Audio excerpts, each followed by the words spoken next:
All right, now that we know that par is par and par map is a par map and size is irrelevant, we can size lights to tents. And that's what we're going to do here. And you see, this is one of the tents I have, or one of the lights I have. This is an AC Infinity Ion 44. All right, so this is the light spectrum here at the 12-inch mark, at the closest mark.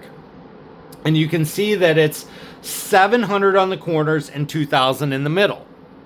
So we want a maximum of 2,000 in the middle without running CO2. I would not go closer than this.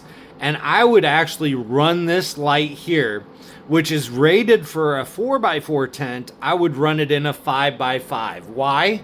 Because light does not drop off at this corner. It does not go from 700 par down to 0 par, right?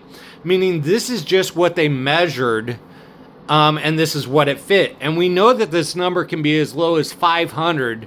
And on our flat screen, if you're growing on a flat screen, 500, it'll have just as big as buds as in the middle, getting 2,000 par.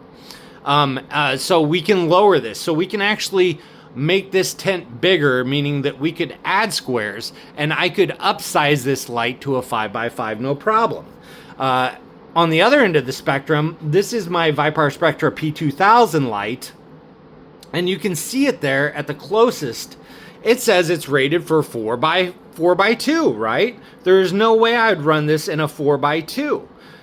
We have drop off right there on that 6 inches, and we have drop off in that 6 inches. That tells us that from corner to corner, we're going to hit 500 at the 3 foot mark. So we know this is 3 foot wide. We can get our 500. And I bet if you squeeze this out one more, this light would be perfect for a 3x3. That's what I have it in a 4x4 right now. But if you notice the screen, what I'm growing is about 3 foot by 3 foot, which is pretty much perfect for this light. So this light says it is a 2x4 light. I would run it in a 3x3. The other light said it is a 4x4 light. I'd run it in a 5x5. You see, you just use these as guidelines, the par map as guidelines for your space.